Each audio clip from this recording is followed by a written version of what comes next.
کا ذکر کرنا، اللہ کو یاد کرنا، یہ بہت بڑے اعزاز کی بات ہے۔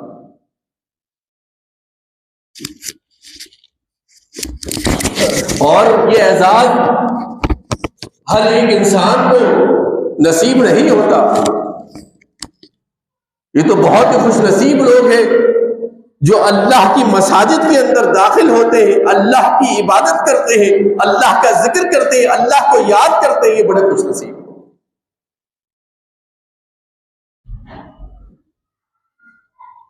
اور ان لوگوں پر یہ اللہ رب العالمین کا بڑا فضل ہے، اور یہ فضل اللہ ہر ایک کو نصیب نہیں کرتا۔ ذالک فضل اللہ یؤتیہ من یشاء، یہ اللہ کا فضل ہے، جسے چاہے اللہ عطا کر دیتا ہے۔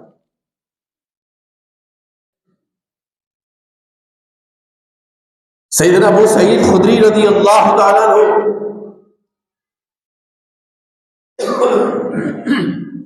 عظیم المرتبہ صحابی، وہ عرض کرتے ہیں کہ سیدنا معاویہ رضی اللہ تعالیٰ عنہ جو کاتبین وحی ہیں،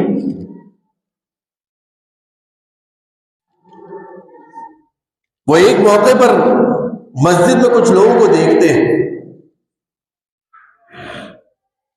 اور ان کے پاس پہنچتے ہیں، پوچھتے ہیں کہ یہاں پر کیوں بیٹھے ہیں؟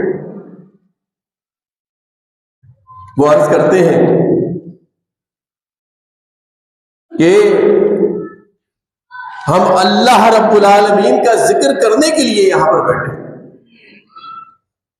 کہ نذکر اللہ، ہم اللہ کا ذکر کرنے کے لیے بیٹھے ہیں۔ سیدنا معاویہ عرض کرتے ہیں کہ واللہ کیا تم اسی بنا پر یہاں پر بیٹھے ہو؟ وہ عرض کرتے ہیں کہ واللہ ہم اسی لیے یہاں پر بیٹھے ہیں۔ پھر کہتے ہیں کہ میں تم سے حلف اس لیے نہیں لیتا کہ میں تمہیں جھوٹا سمجھتا ہوں، بلکہ ایک موقع پر میں اللہ کے پیغمبر صلی اللہ علیہ وسلم کے ساتھ تھا، تو اللہ کے پیغمبر صلی اللہ علیہ وسلم نے مسجد میں بیٹھے ہوئے کچھ لوگوں سے پوچھا تھا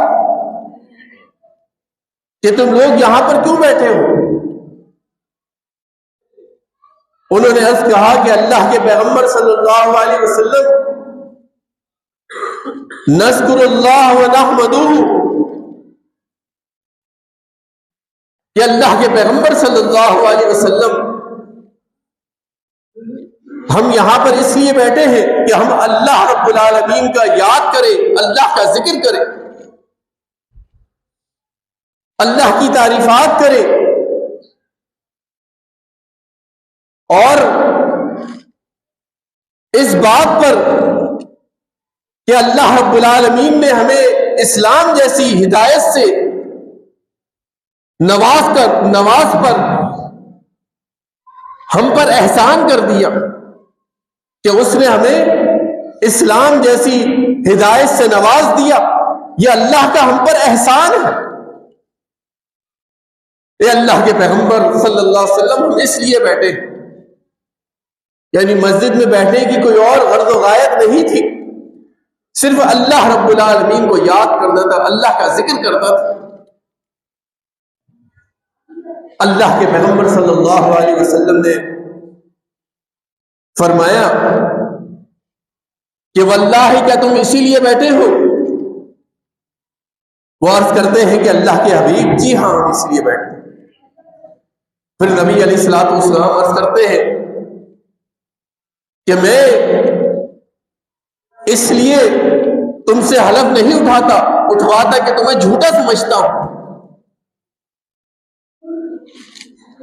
بلکہ فرمایا آتانی جبریل فاخبرنی،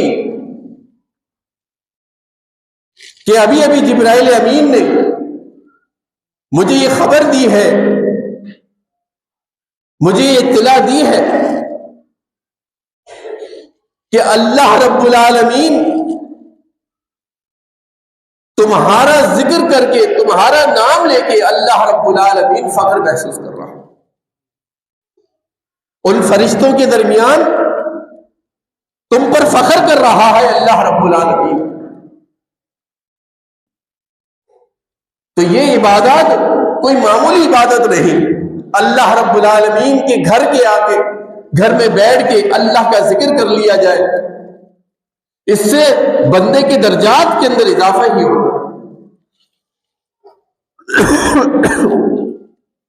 اور پھر مسجد کے حقوق، مسجد کے آداب میں سے یہ بھی ہے کہ جب کوئی شخص مسجد کے اندر داخل ہو تو اللہ کے پیغمبر صلی اللہ علیہ وسلم فرماتے ہیں کہ اذا دخل احدکم مسجد، کہ جب تم میں سے کوئی شخص مسجد میں داخل ہو فلا یجلس حتی یصلی رکعتین، وہ اس وقت تک نہ بیٹھے جب تک کہ 2 رکعت نماز ادا نہ کرے. یہ مساجد کا حق ہے، مسجد کا حقوق میں سے ایک حق. یہ ایک الگ بات ہے کہ جماعت ریڈی ہے، تیار ہے اور تکبیریں ہونے والی ہے، تو پھر تو انتظار کرے، کیا جا سکتا ہے. لیکن اگر ابھی تکبیر میں وقت باقی ہے، نماز میں وقت باقی ہے، تو پھر اس وقت تک نہ بیٹھے جب تک کہ 2 رکعت نماز ادا نہ کرے. اور بالخصوص یہ جمعے کا جو دن ہے، یہ دن بھی اللہ رب العالمین نے ہم پر نازل فرما کر، ہم پر مختص کر کے، یہ اللہ رب العالمین کا ہم پر بہت بڑا احسان ہے کہ اللہ رب العالمین نے ہمارے لیے جمعے کے دن کو چن لیا. اس جمعے والے دن مساجد میں جلدی آ کر مساجد کو آباد کرنا، ذکر و اذکار کرنا، نوافل کی ادائیگی کرنا، یہ بہت بڑے اعزاز کی بات ہے.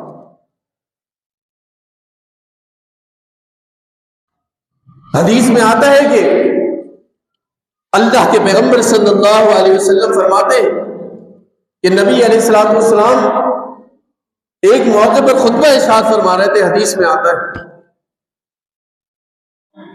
کہ ایک شخص مسجد میں داخل ہوا اور اللہ کے پیغمبر اس کیفیت میں جمعے والے دن نبی علیہ الصلوۃ والسلام خطبہ ارشاد فرما رہے ہیں. وہ آ کے بیٹھ گئے. نبی علیہ الصلوۃ والسلام نے پوچھا کہ کیا تم نے نماز ادا کی ہے؟ انہوں نے کہا کہ نہیں. نبی علیہ الصلوۃ والسلام نے فرمایا قل فصلی رکعتین، کہ کھڑے ہو جاؤ اور 2 رکعت نماز ادا کرو. اور صحیح مسلم کے اندر یہ روایت بھی موجود ہے کہ جاء سلیق الغطفانی رضی اللہ عنہ، کہ ایک موقع پر سلیق غطفانی رضی اللہ تعالیٰ عنہ مسجد میں داخل ہوئے جمعے کے دن. اللہ کے پیغمبر صلی اللہ علیہ وسلم خطبہ ارشاد فرما رہے ہیں. وہ بیٹھ گئے. نبی علیہ الصلوۃ والسلام نے پوچھا کیا تم نے نماز ادا کی ہے؟ وہ عرض کرتے ہیں کہ لا، نہیں. اللہ کے پیغمبر نے حکم دیا کہ کھڑے ہو جاؤ اور 2 رکعت نماز ادا کرو. اور پھر نبی علیہ الصلوۃ والسلام نے مزید فرمایا کہ جب تم میں سے کوئی شخص مسجد میں داخل ہو تو اس وقت تک نہ بیٹھے جب تک کہ 2 رکعت نماز ادا نہ کرے.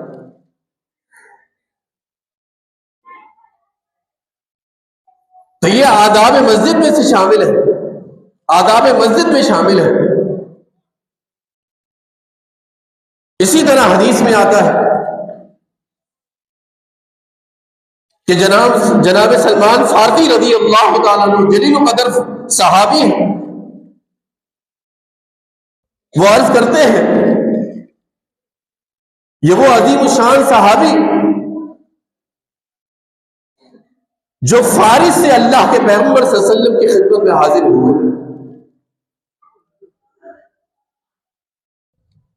اور یہ وہ عظیم صحابی کہ اس دین کو حاصل کرنے کے لیے، اس دین کو اختیار کرنے کے لیے 52 آقاؤں کی غلامی کو قربان کر دیا. اور اس دین کو حاصل کیا. 52 آقاؤں کی قربانی، غلاموں کی قربانی کرتے رہے، یعنی ان کے اوپر 52 آقا تھے جو، اور یہ ان کے غلام بنے رہے. اس غلامی ایک کے بعد ایک، ایک کے بعد ایک غلام بنتے رہے اور اللہ کے اس دین کو پھر انہوں نے حاصل کر. بڑی جد و جہد، بڑی مشقت اٹھائی اس دین کو حاصل کرنے کی. سیدنا ابو ہریرہ رضی اللہ تعالیٰ عنہ بیان کرتے ہیں کہ جب اللہ کے پیغمبر صلی اللہ علیہ وسلم پر سورہ جمعہ نازل ہوئی تو ہم نبی علیہ الصلوۃ والسلام کے ساتھ موجود تھے. اور جب نبی علیہ الصلوۃ والسلام سورہ جمعہ کی تلاوت فرما رہے تھے اور اس وقت اللہ کے پیغمبر صلی اللہ علیہ وسلم جب اس آیت کریمہ میں پہنچے کہ لم یلحقوا بنا وآخرین منہم لما یلحقوا بہم، جب اس آیت کریمہ میں اللہ رب العالمین اس کی تلاوت کرتے کرتے ان آیات پر پہنچے تو ایک صحابی نے پوچھا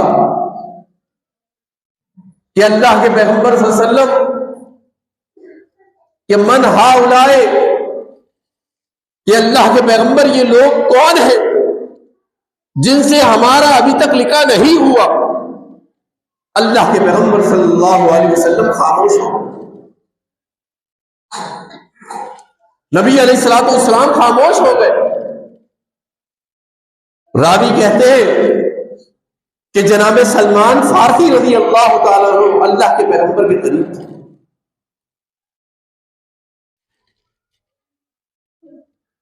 حدیث میں آتا ہے کہ اللہ کے رسول صلی اللہ علیہ وسلم نے اپنے ہاتھ مبارک کو جناب سلمان فارسی رضی اللہ تعالیٰ عنہ کے کندھے پہ لگایا. فوضع یدا رسول اللہ صلی اللہ علیہ وسلم سلمان،